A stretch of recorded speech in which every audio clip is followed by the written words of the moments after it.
बिस्मिल्लाहिर्रहमानिर्रहीम। अस्सलाम वालेकुम नाज़रीन, कैसे हैं आप? उम्मीद करती हूँ आप बिल्कुल ठीक ठाक खैरियत से होंगे।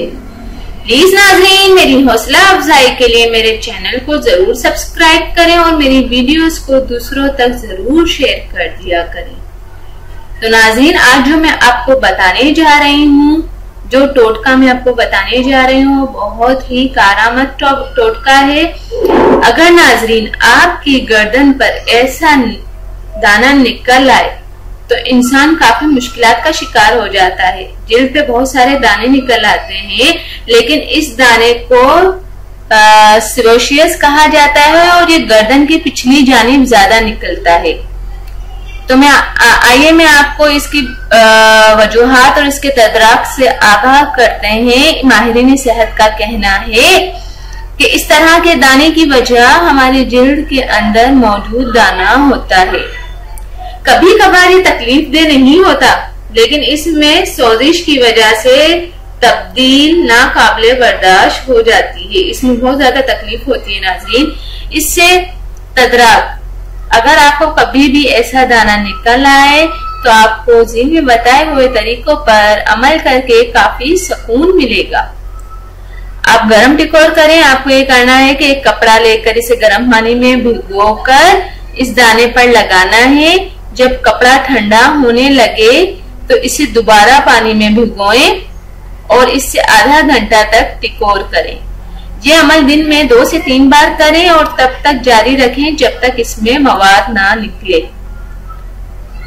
और नाज़रीन, टी ट्री ऑयल, 1 खाने के चम्मच नारियल के तेल में 2 से 3 कतरे टी ट्री ऑयल लगाएं और इसे किसी बैंडेज में लगाकर दाने पर बांध लें। ये अमल आप दिन में 2 से 3 मरतबा करने से चंद दिनों में आपको काफी अफाका होगा। और एलोवेरा इसे जिल्द की ताजगी के लिए इस्तेमाल किया जाता है। अगर आप इसे दाने से निजात के लिए इस्तेमाल करेंगे तो इसका नतीजा शानदार होगा। एलोवेरा लेकर इसे तोड़ें और इस जेल को आप दाने पर लगाकर खुश्क होने दें। दिन में 2 से 3 बार अमल करें, आपकी तकलीफ में कमी वाक़या कर देगा। और नाज़रीन, सेब का सिरका, पानी और सेब के सिरके की बराबर मिकदार लें और अब इसमें कोई कपड़ा भिगोकर इसे दाने वाली जगह बांध लें। 20 मिनट तक लगा रहने दें और ये अमल तब तक करें, रोजाना की बुनियाद पर करें, जब तक आपका मसला हल ना हो जाए। और नाज़रीन, सेब का सिरका जो है, आप बाजार से अच्छा सेब का सिरका लें। सेब के सिरके बहुत से जगह जो है वो पानी मिलाकर दे देते हैं, लेकिन आप देख कर लें। सेब का सिरका ऐसी जगह से लें जहां हर चीज आपको लगे कि हाँ, यहाँ सही चीज मिलती है। तो आप ऐसा ना हो कि किसी भी दुकान से, किसी भी शॉप से आप सेब का सिरका ले लें।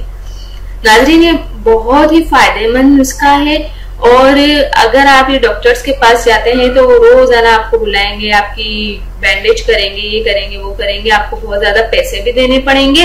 और ये जो मैंने आपको नुस्खे बताए हैं, एलोवेरा, ये टी ट्री ऑयल और ये, तो नाज़रीन ये तो हमारे घर में हर चीज मौजूद होती है और इसके कोई साइड इफेक्ट नहीं है। आप गरम टिकोर करें, गरम टिकोर करने से ये दाने में बहुत अफाका होगा। और नाज़रीन, मैं आपको और भी बताती चलूं, अगर ऐसा दाना अगर आपके गर्दन पर या आपकी कमर पर भी निकल आता है तो आप ये कर सकते हैं। तो नाज़रीन, ये जो मैंने आज आपको टोटका बताया है, जरूर अगर आपको कहीं ऐसी जगह दाना निकल आया है और आपको लगता है कि दाना यही है जो मैं आपको बता रही हूँ, तो आप जरूर ये टोटके अपनाएं, क्योंकि ये टोटके बहुत कारामद टोटके होते हैं। और ये जो है, ये अगर आप महंगी क्रीमें लगाते हैं, डॉक्टरों के पास जाते हैं, लेकिन कभी कभी तो ऐसा होता है कि बिल्कुल भी अफाका होता ही नहीं है। लेकिन ये चीजें अगर आपको नुकसान नहीं देंगी, फायदा नहीं देंगी, तो आपको नुकसान भी बिल्कुल नहीं देंगी। तो नाज़रीन, पहले घर के टोटके आजमाएं। अगर घर के टोटकों से आपको फर्क ना पड़े तो आप डॉक्टर्स के पास जाएं और इंशाल्लाह आप घर का इलाज करें। आपको इससे ही बहुत ज्यादा फायदा होगा बहुत से लोग जो होते हैं वो घर के टोटकों से बिल्कुल सेहतमंद हो जाते हैं। आप भी करें इंशाअल्लाह ताला। मुझे उम्मीद है कि अगर आपको ऐसा दाना निकला है गर्दन पर तो जरूर इन टोटकों से फायदा हो जाएगा अगर आप करते हैं तो। जाने से पहले आपसे यही कहूंगी कि मेरी वीडियोस दूसरों तक जरूर शेयर किया करें और मेरे चैनल को सब्सक्राइब करना बिल्कुल ना भूलें। वो लोग जिन्होंने अभी तक मेरे चैनल को सब्सक्राइब नहीं किया वो मेरे चैनल को सबसे पहले सब्सक्राइब कर दें। तो इंशाल्लाह मिलूंगी नेक्स्ट वीडियो में। Thank you, Allah Hafiz.